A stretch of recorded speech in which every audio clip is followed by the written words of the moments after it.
This episode is brought to you by Cyber Dagger, a veteran-owned cybersecurity firm built for one mission, empowering defenders and simulating real adversaries. Cyber Dagger doesn't just train. We model real-world threats, simulate APT-level attacks, and bring AI research down to earth, grounded in operational realism, not theoretical hype. Whether you're looking to upskill your team through immersive, hands-on training, validate your defenses with tailored red team operations, or explore AI-driven tools that generate implant code and test EDR resilience offline, Cyber Dagger is your trusted partner. Our team combines decades of military discipline with deep offensive research, and we bring that same rigor to every engagement, from Fortune 500s to federal missions. Visit cyberdagger.com to learn how we turn capability gaps into readiness. That's cyberdagger.com. Proactive, veteran-led, and always mission-focused. Welcome to the Phillip Wylie Show. Take a look behind the curtain of professional hacking and hear compelling discussions with guests from diverse backgrounds who share a common curiosity and passion for challenges and their job. And now, here's your host, offensive security professional, educator, mentor, and author, Phillip Wylie.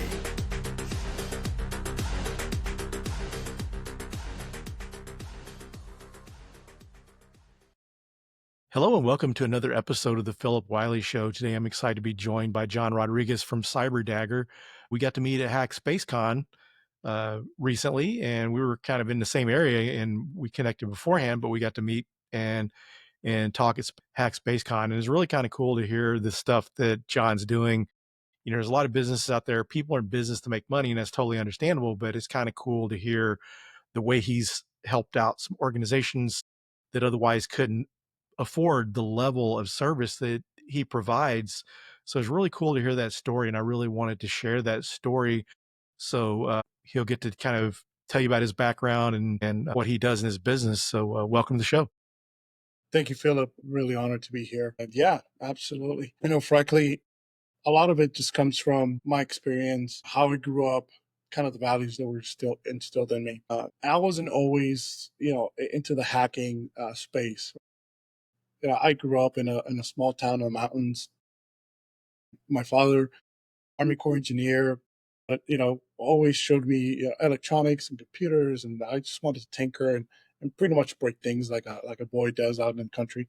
I ended up moving to the United States from Puerto Rico, and there's kind of where I started to diversify a little bit more, trying to find out what I wanted to do. I ended up going to the United States Air Force, and I knew that I wanted to do something. I knew I wanted to serve. I knew I wanted discipline.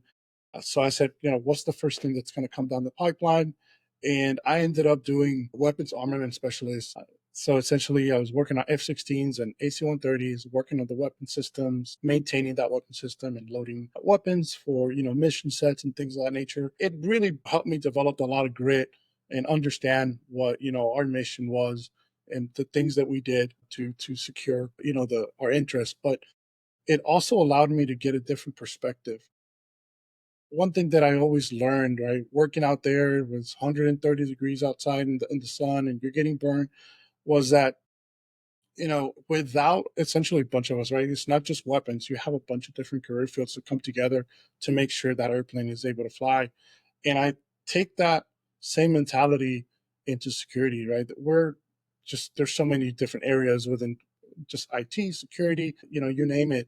So thankfully, I was given the opportunity to go into another career field where I was a training manager, and I was able to help commanders directly work with them in their training program, which is a huge passion of mine because I was able to kind of give back and help mentor individuals, the best path forward. And I was lucky enough to have some amazing leaders that said, hey, John, you are doing all this certifications on your own, all these hacking labs. I was doing Hack the Box, all the CompTIA certs, OSCP. I was building my own home lab, trying different things. They're like, why don't you go into, cyber operations? I was given the opportunity to put in for the pipeline for that. A great commander out there. Unfortunately at the time, the way that it kind of tends to work is if there is a need with the Air Force for you to leave your career field and go to another career field, then they'll make that happen. Unfortunately, at the time, there wasn't. And so I was stuck in my training manager duties, but this amazing leader was still able to say, hey, you know what? We're in a communication squadron. Why don't you get trained, spun up under the different shops that we do, different functions? And as long as your primary duties allow it, well, you can go ahead and partake in the mission and help. So I ended up diving right into like vulnerability patching and management, infrastructure, doing virtual networking, and I got consumed by it. It was such an amazing opportunity. I was so thankful to this mentor essentially to be able to continue my path forward. And after that opportunity, I ended up going overseas, where again I was given the opportunity and hand selected to go build a virtual reality center.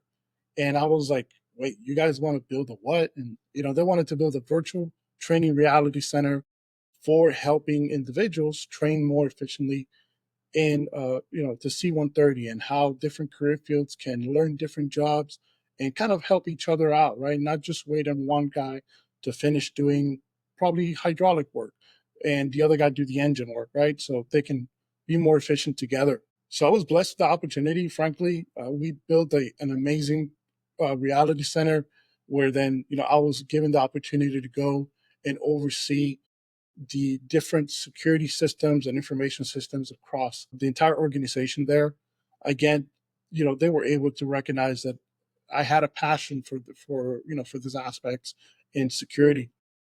Again, they put me through the pipeline to try to get me out. And it just, at the time, again, we were short manned.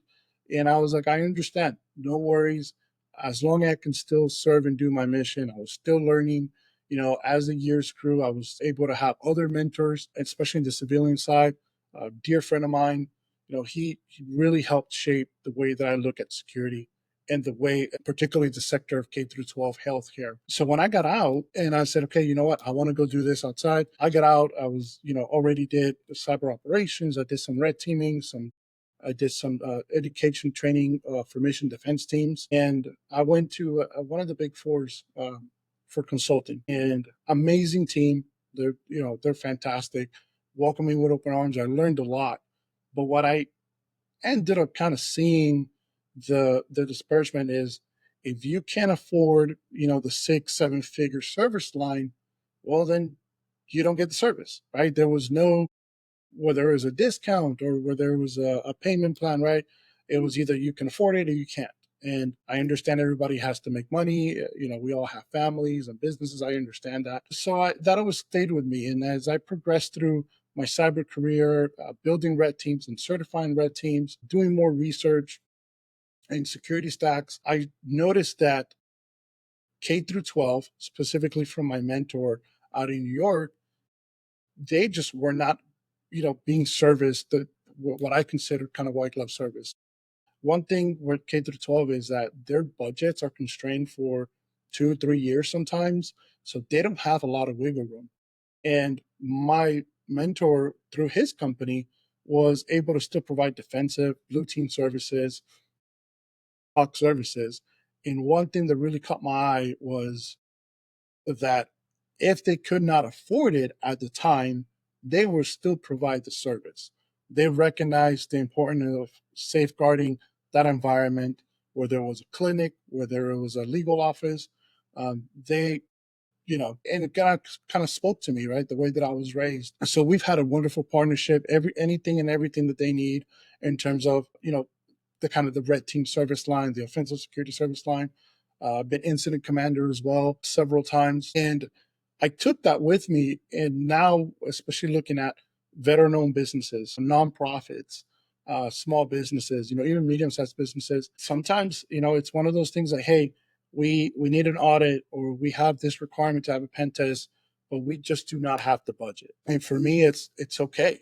If I can make it happen, and I 9 times out of 10, I do, I will take the hit and I will go and still provide that white glove service and ensure that they still get the same amount no matter what service tier you were paying for. Because for me, while yes, I have a business to run, I am fortunate enough to be in a position where I can, take that kindness that was bestowed to me and pass it on forward. So we've helped, numerous K through 12 districts not just a single school, but districts, multiple healthcare clinics, veteran-owned businesses that, they still need that security aspect. And one thing that I pride myself in, especially, is that you don't just get the service; is we stay with you. Uh, One thing that again I learned at the consulting side was, all right, thank you. Here's your report. 2 weeks later, never hear from them again. Come back another year, spend another $100,000, $200,000, right? And that was kind of rinse and repeat. For us, it's important that we stay together, whether it's a one-off engagement or they're doing a long-term contract. Either way, if they come back for a remediation or they need a quick test or validation, that doesn't necessarily mean they're going to have to pay again. It's pretty much included in the service line, and I like that. I think that a lot of organizations don't do that, and I mean, you see it, mom and pop shops. We still, even Fortune 100, 500 companies still get attacked and breached, and they have multi-million-dollar budgets. What about the smaller businesses, right? The startups, individuals that are going out there and putting everything they got into this basket to try to make a successful business. And typically, still 2025, security is an afterthought in a lot of cases. So that's where we come in and make sure that they still get that opportunity to get that service and get that peace of mind, and be able to focus on what they want to focus the most, which is their business. Yeah, that's great that you're doing that, because one of the things, you can see that, you're a good person, you're trying to help people, but one of the things that we really need in the world, in this country, is people that are serious about securing things, because the weakest link can be used to attack someone else, in these schools, these information of these students needs to be secure. And so there's really a need for that. So it's good to see that you're doing that, because, at the end of the day, if we're not truly all secure, then, we're going to all be vulnerable by some way or another. When you hear about some of these supply chain attacks and so forth, so you see the inspiration of that. So it's really great to see that you're able to help these organizations out that otherwise would be helpless. Yeah, absolutely. I mean, I see it all the time, especially when responding to an incident. They'll have their security stack, and we're doing everything right. What was that weak link? Whether it was a human factor, whether it was a product factor. At the end of the day, during that moment, which I've always told my team is, if we're responding to an incident, it's not a time to sell anything. It's not a time to talk about, how great the weather is. That is this single like worst moment of somebody's life if they're responding to an incident at the organization. It's the same thing. Somebody breaks down your door at your home, you know, maybe, takes things from your home, things of that nature. So for me, I've been in that spot, right? When you see that your most valuable things, everything you work hard for, people's lives depend on their livelihood and the business, and there's now completely stopped, whether it's ransomed, whether it's completely wiped or destroyed. So I try to make sure that we going with that mentality of, we know what the end game is for threat actors, and they don't care if you're a nonprofit, if you're helping find a cure for a disease. They don't care. They want, whether it's a hacktivist, whether it's a nation state, whether they're trying to extort money, it doesn't matter. Everybody's fair game to them. Don't believe that they don't target schools. I've been incident commanders for several schools, several clinics, and it's something that you look at it like, these are people's lives at stake, and they're demanding money at the end of the day, right? That's what they're about, when it comes to ransomware. So yeah, I mean, and I think, to credit the community, a lot of us, and I would say most of us, do care about security. I just am able to be thankful to use this means, Cyber Dagger, as a way to reach out and say, hey, we're here for you. What do you need from us? And, we'll worry about everything else later. Yeah, that's good. Because especially if you're, you mentioned, ransomware, these schools or organizations get ransomed. If they can't, you know, recover from that, that's pretty serious. And you mentioned that, people don't think about threat actors attacking these schools, but, going back to look at hospitals, people's lives are in danger, and these threat actors don't care. And they a lot of times prey off the a victim being desperate. So you can really see how those are being leveraged that way. Are you seeing a lot of ransomware attacks against schools? Yeah, so I mean, it happens a lot more often than people think. Schools still have to function. They have, money flowing in the background, right? Just like any other business. Obviously, they're in the industry of serving and teaching the next generation. At the end of the day, everything's a target, right? If you are trying to make money off, a ransomware kit or whatever, it's kind of the lowest hanging fruit. You're not necessarily going to go after a major bank that security is tight. They have compensated controls. You're going to go after a potential victim that is desperate. That hey, we need to get back to it. Within 2 or 3 days or the weekend. My first incident that I had to respond to, it happened on a Friday night, and Monday around 3 o'clock, everything was back up and running. Thankfully, they had implemented great backups and things of that nature. But guess what? It was 50, 40 people that did not sleep from Friday all the way probably to Tuesday morning, ensuring that everything ran smoothly and those students could go there back again. And one thing to remember with schools is it's not just grades, right?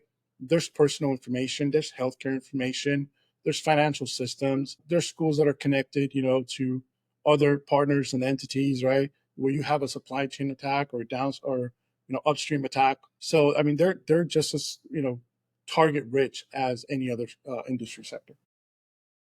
Yeah, it's pretty scary, some of the things going on out there, the ransomware and stuff. And it's great that there's someone out there. And one of the things too, for people that haven't worked in incident response, I don't have experience in incident response myself, but I've worked for consulting companies that do incident response and help recover from ransomware. Those are some pretty tough jobs. You put in a lot of hours, and it's, with the pen test, you get the pen test done. It's usually not super critical that it be done in such a timely manner. But when it comes to incident response, that's a whole new ballgame.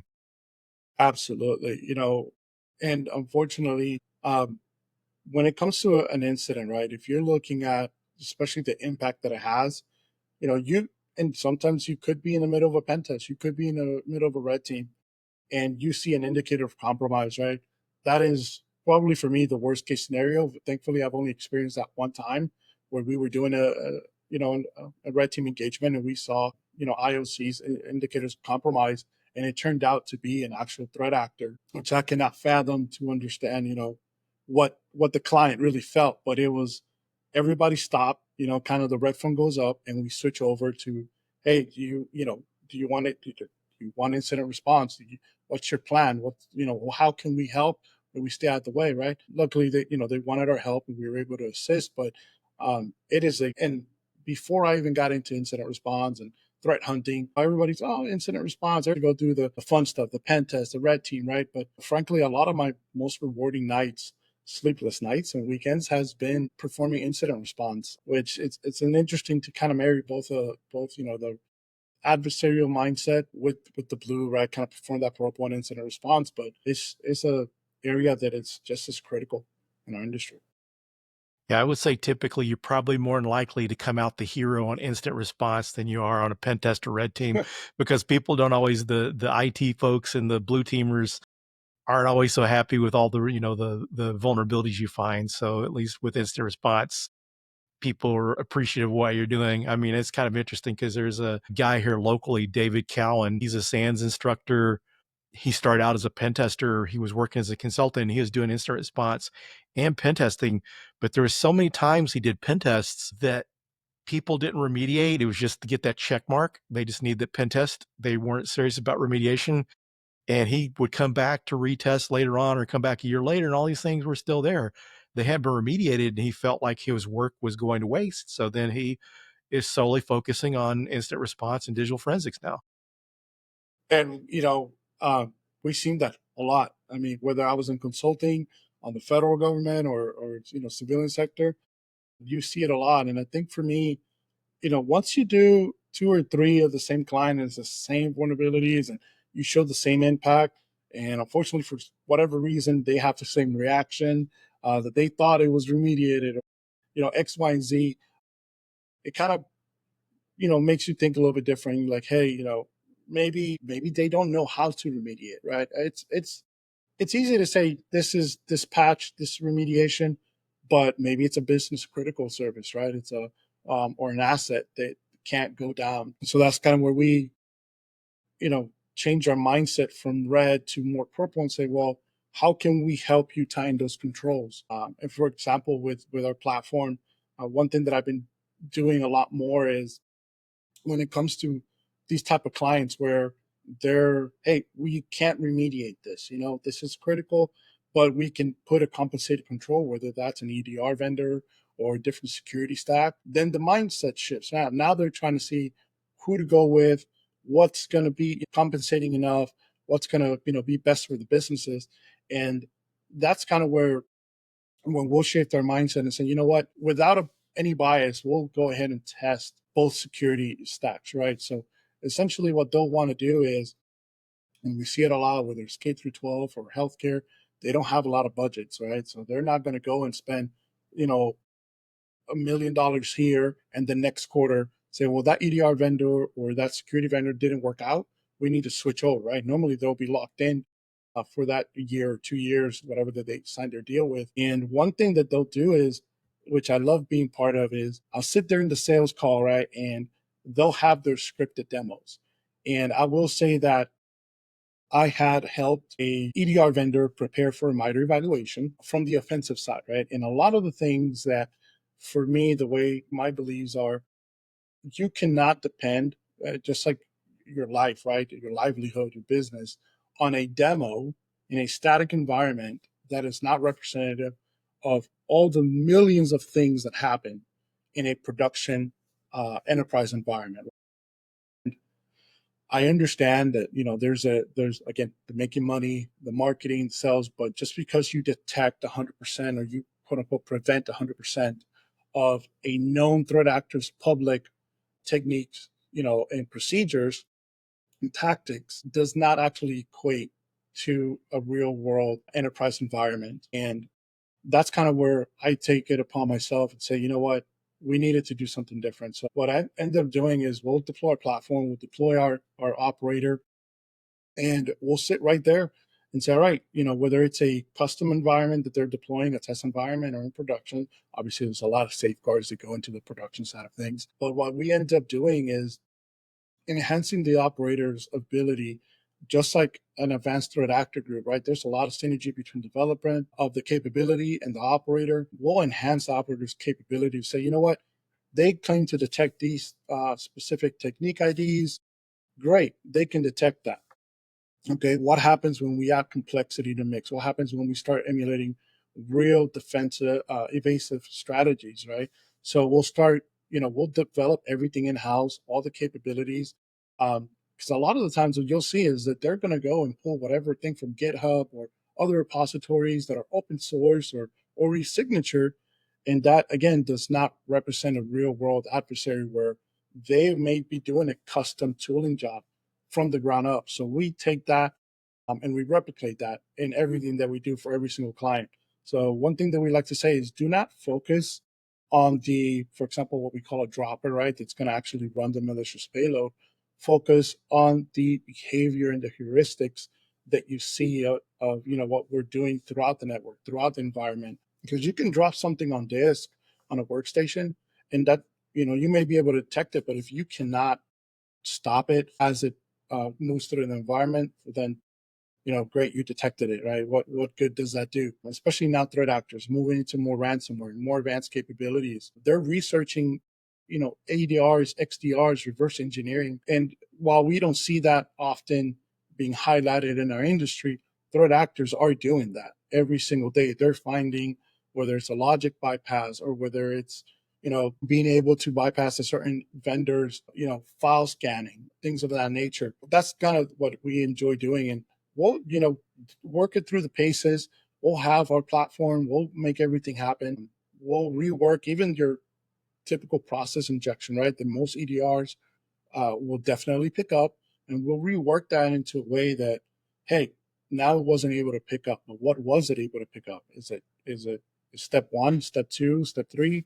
And at the end of the day, once we give in the report to the client, We tell them these are the facts. These are the zeros and ones. There's no bias here. They're empowered to make that decision to go with the best vendor they feel it suits their needs. Every vendor is going to say that they detect everything. They're going to stop everything. If that was the case, why is there still ransomware?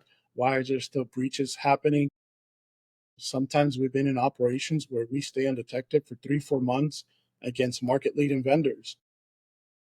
And we're just very methodical about what we do. And I felt that taking that mindset from 0-day research, end-day research, capability engineering, and marrying the two and saying, hey, you know what, let's provide this as a solution to the less, funded sectors of our industry. And it's worked out well. I've get a lot of feedback, not the best from the EDR vendors, right? You never want to be the one that's, maybe throwing a deal away, but we're not. At the end of the day, we're there to provide the facts. And if you claim you detect, technique A, B, and C, and you don't, but you did it in your demo, I'm sorry, right?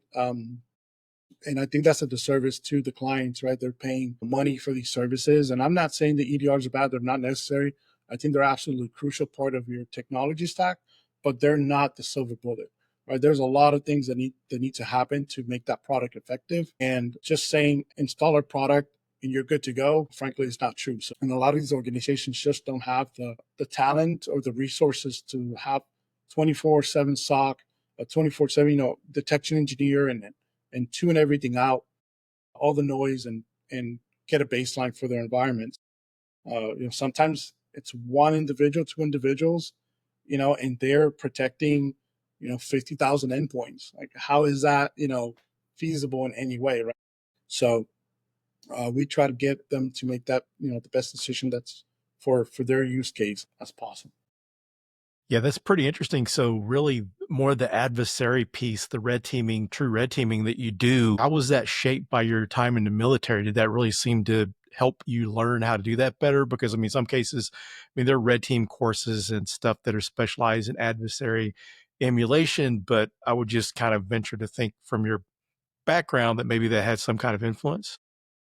Yeah, I would say that, frankly, my time in the military has shaped my viewpoint that, yes, I've taken some courses in the military and some training, both out external that still have military applications. But really what shaped my mindset was when I'm loading these weapon systems and you're loading a missile and that you understand that this F-16, this fighter jet is going out there to defend an interest and take down an adversary. And these fighter pilots are, top notch human beings, right? But then the weapon system has to be, top notch. And then you have to understand that the enemy, the adversary, is going to develop similar or better capabilities. That's the whole game, right? Going back and forth. So with that mindset, when I came into red teaming, when I did the cyber courses, it was more of a, hey, we're not here to get domain admin. Like this whole aspect, oh, we got domain admin that I see on the consulting side. Yeah, that's great. You did that, report it.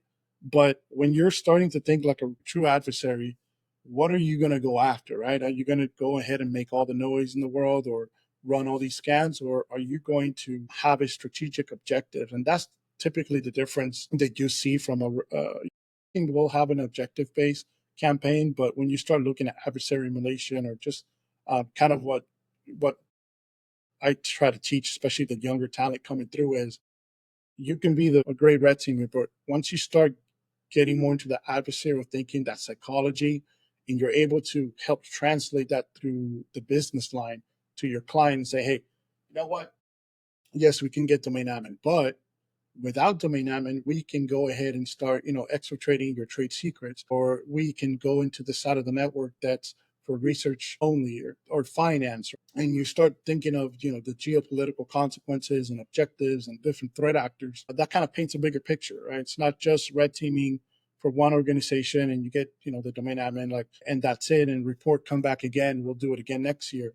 It's understanding that everything that you're doing here should be to ensure that that client is better off than when you got there. And I know a lot of teams out there, especially commercial side, right? They'll go in and of course they want to retain the client. So they'll report everything. They'll come back next year. Maybe those vulnerabilities are still there again, But frankly, if I come back and it's not the same vulnerabilities and it's harder, then I know I did a good job. It should be harder every time. The environment should be more secure. That's the way that you can actually help an organization and not just, perform a service and say, good luck, hire me back a year from now. So just out of curiosity, what all services do you offer? Good question. Yeah. So apart from the what we call commodity services, right? Your pen test, whether it's a compliance based pen test or our purple team engagement. One thing that we try to marry while we sell research and development capabilities, while we do the red team, the purple team, the pen test. One unique service line is that a lot of times a customer will come to us and say, "We want a red team." Absolutely great, right? You want a red team, you want 3 6 months, fantastic. But what we'll actually do is say, are you ready for a red team? Have you had purple teams? Have you had pen tests? And what we'll do is our hybrid line focuses on having a purple team first, where we start helping them tune in all their security controls, even if it's hardware based, hardware implants, developing capabilities for supply chain attacks, not just the network and application side. If you look at everything holistically, and you identify different threat vectors, right? That marries our research and development capability with our, actual network services. And, we kind of marry the two, and then we transition from either a more stealthy approach or a more loud to a stealthier approach, just depending, refining and helping them tune. And then one thing that at the end of the day, normally the good feedback that we get is that we're passing out that knowledge. We're not going to hug things that, oh, this only works for this vendor and it's my little secret stash. We're actually end up, training up their security operations personnel or their threat hunters and saying, hey, listen, this is the way that threat actors is doing it. This is maybe the way that we did it or the way that I would do it. This is what you have to look for. And a lot of the times that the feedback is that this X, Y, and Z vendor that provides a similar service didn't actually take the time and explain that through. A little bit of education and training, right? Given my background, but I believe in paying it forward, and again, that's just part of the game. At the end of the day, I feel like if I'm not doing my job effectively, if it's not a better, more secure, and harder environment to attack than the last time I came. Yeah, that's awesome. I like your mission because, as you kind of mentioned, educating the education piece is really big. And if you can help them be a more difficult target, you've gone a long ways more than just providing a one-time pen test. Absolutely. I mean, and we've had requests to uh, and it's kind of hard to when you're looking at is it just a pen test because you really have to experience it, right? Be there, and it's like, yeah, we're doing a pen test, but we may be doing security controls as well, firewall reviews, container tech stack evaluation, policy reviews, and kind of taking a holistic aspect. We'll do physical engagements, we'll do IoT, critical infrastructure, signals, you name it. I've come from a diverse background with I've had a lot of great opportunities to meet and work with some amazing talent. They're awesome at what they do. So we kind of again, it's all about that holistic mindset. So if it's a type of engagement, a threat actor, something you want to emulate, something that you think, oh, maybe that's not realistic. Typically we get the call and we go ahead and like, yes, this works, this doesn't work. And by the way, you can tie this in together and blah blah blah. So it's great for us, and I appreciate everybody that's giving us that opportunity to better serve them. It's all about service for us. Yeah, it's pretty interesting. While I was at Hack SpaceCon, I noticed you had some application or some SaaS looking solution running on one of your computers there. So I know you mentioned some of the capabilities. Are you building software in house? There's some different platforms that you use that you've created that you use on your engagements. Yeah, Philip, actually great. So when it comes to especially that product stack validation, everything that we do is built in house. We have a custom kind of pipeline. We build our implants, we build our capabilities, and especially nowadays, right? AI, LLMs, small language models, you name it, right? Everything's going around. But what I like to tell, especially customers that are interested in the security stack validation side, is that LLMs are great agents, and they're amazing, but there's a realistic capability at the moment, right now. It's not Skynet. It's not going around, doing all these things. Because if it was Skynet, I'd probably be the first one in the bunker at this point. But um, at the end of the day, what I ended up doing, and this goes back to my Hackfest research back in 23 and the implant development as I progressed through, was seeing how to augment the operator and the research and development side, and take, you know, about 6 or 7 agents, depending on the task, and running it through a pipeline of, well, this is the source code. These are the IOCs in the source code. And then this is the threat intel agent feeding, well, this is a threat actor that's using this TTP. This is what it ties to. This is how it's typically used. And then the orchestrator will come out and go and say, well, the engineering agent, which is fine tuned and but specifically trained on different cyber capabilities, goes and tries to remediate those IOCs. So if it's using well-known Windows APIs or command lines, it'll rewrite that with the operational security mindset in place. And depending on the threat actor, the campaign, different templates can be chosen. And typically, this is the platform that we'll deploy.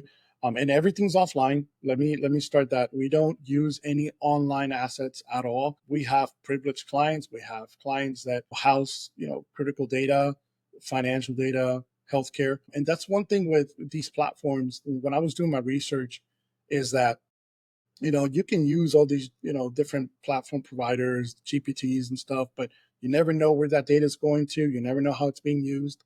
So all our agents are offline agents. And for example, the box that we can send or we can deploy, we can replicate pretty much any environment, does not talk to anything else, right? And I take a lot of pride in that, because I still remember doing a lot of research when GPT came out and all the other AI capabilities. And my biggest concern was, well, if you're feeding it company data, how do you know where that data is getting, stored and being used for? So that's kind of where this, and funny enough, it spells out Artemis, and it was not intentional, but it's the reason it spells Artemis is so long to describe the actual platform. But at the end of the day, it's more like an adversarial reactive, threat intelligence platform. Now, once it's get all that threat intel, kind of going back to it, the threat intel, rewrite it, it'll help deploy it into the customer environments, whether they have a virtual machine or a virtual environment. Everything's key to that environment, right? So, and we know exactly the capabilities that we built. So we're not going to release something that's dangerous or go and do any type of wiper or anything like that. They'll want to see, hey, this network enumeration or this host enumeration or this type of lateral movement, and we'll bake that in right into the implant. So the implant itself is only able to do that specific function. And then, there's other abilities that we have to dynamically load more capabilities in memory if they chose to. When this is deployed, that configuration also includes the recommended policies by in this case, normally an EDR vendor, and whatever policies the client needs to be, deployed in their environment. And this way, they're able to actually get real representation live of what's going on that box, what the implant's doing, and then how their security product is actually, behaving towards it. Now, sometimes they get caught, sometimes they don't. When they don't get caught, we take that back and we feed that intel back into the agents, and they understand, hey, this is what worked, this is what didn't. If they're supposed to detect a traditional process injection, they don't, or simple TTPs, they'll start iterating over and over again, trying to find what's going to get caught and what's not going to get caught. That way they have a comprehensive report that it's able to highlight, hey, this is what your solution is able to pick up, this is what's not actually picking up. And it's both for the technical SME, that there's a platform tab where you can see every beautiful, all the logs, all the code. But for the stakeholders at the end of the day, right, they want to know what platforms, effective for their use case. And that's kind of what we focus on. So the stakeholders, CISO, wherever it is, comes in, says, okay, this is what worked, this is what didn't. Thank you for your time. And we're not there to stay, 2 months and wait and say, well, maybe this, or let's try this.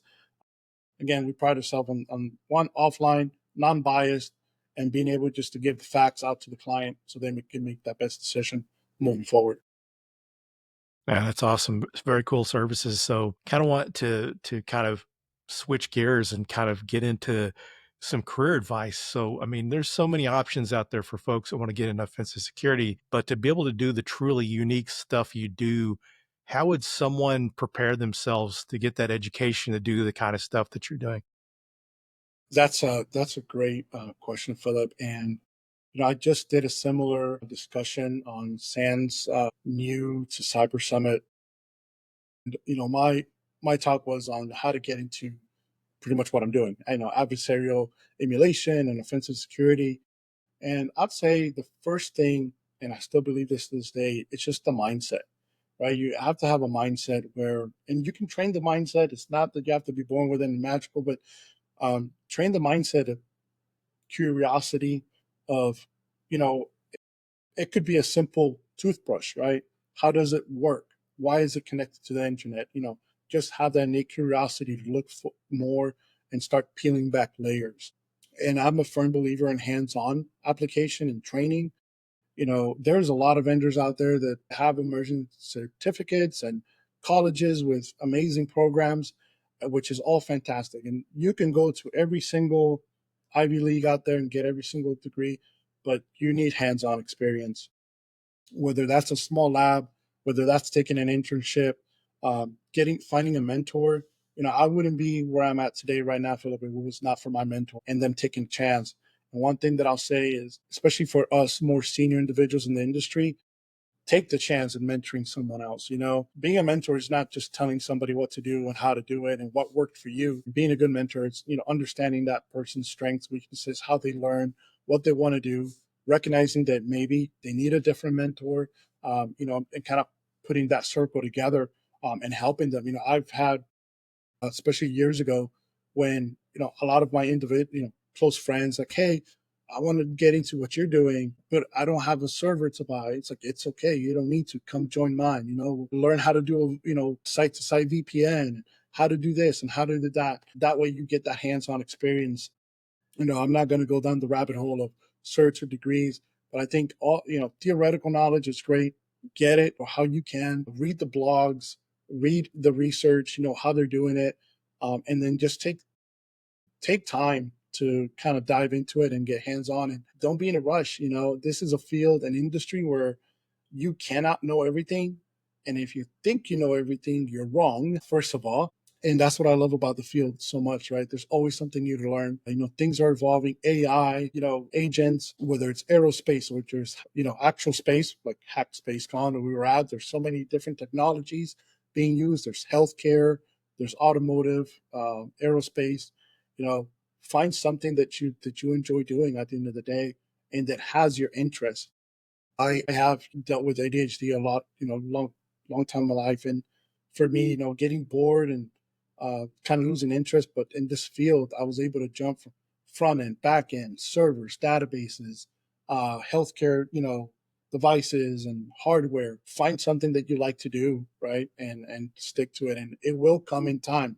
You're not just going to go be the next, I mean, I can't say you're not, but for the most part, it takes time to be proficient, be an expert. Maybe you don't, go to be the black badge winner or black hat instantly, right? But keep working at it, keep, training, and definitely get mentorship. I think that's more valuable than any certain degree out there. Is get a good mentor or mentors that are able to guide you through, especially at work. If you break into the field and you're at work, find someone that can mentor you, right? Or someone else, because, if you stagnate, you can close your eyes today and then tomorrow, everything that you thought you knew is completely irrelevant. So it's definitely a emerging field that's constantly changing. Yeah, that's some great advice.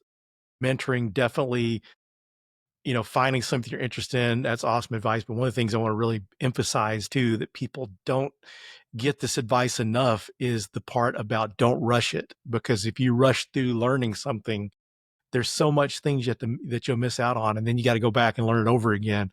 That's like someone I know from our local community that had took assembly courses in college, but it's one of those classes where it was theory. They took an exam. They didn't have to know it that well, but then they turned around and got a job testing. They need to be able to reverse engineer some stuff, and then to go back and learn assembly all over again because they didn't really take the time to learn it the first time. So really want to emphasize that. And that's a lot of great advice there on education. Now, absolutely, Philip. Someone that I knew very well say, just do it right the first time. Don't rush through it. So do it right the first time. I can't imagine wanting to go back to the learning assembly a second time. So, I know some individuals that are great at assembly. I'll go in the ring with anybody there, but learning it all over again, I'm good. Yeah. So we're getting down towards the end of the episode. Are there any closing remarks or anything you'd like to share that we didn't touch upon? Phillip, honestly, I just want to say thank you for having me on your show. It was great meeting you. It was great meeting everybody at HackspaceCon, such an amazing community. Being part of this industry, but just like any other industry, right? It has its days, but there's a lot of people that encourage others that, pass that knowledge forward. And I think, keep doing that, right? Don't be the gatekeepers. Cyber is it's still evolving. It will always evolve. There's a lot of domains out there that we need to defend. And at the end of the day, we want to make sure that we are protected. We're protecting our,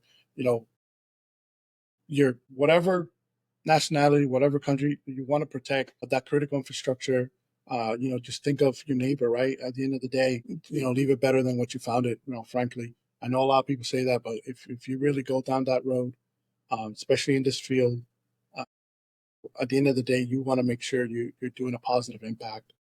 So, and again, the community is amazing. All my mentors, whether directly or indirectly, I appreciate them all. I'm the guy that never stops saying thank you, right? Because I don't know everything out there, and it's an amazing industry to keep on learning. Yeah, great. I love your mission and love where your heart's at. It's really great to see that you're trying to help others, and I think there's so much to be said about that, because anyone that's got experience with mentoring and helping others and benefited from that, you get to see, it seems like you just karma, God, whatever, the universe, however you want to explain it, you seem to get reward when you do it. Just the feeling you get from seeing someone else succeed. That was one of the happy moments I had at HackSpaceCon, was one of the people on the AI and cybersecurity panel on the first day of the conference portion was one of my former students. So it was kind of cool to be sitting there and this student is on the stage. So back to what you said about helping others and being,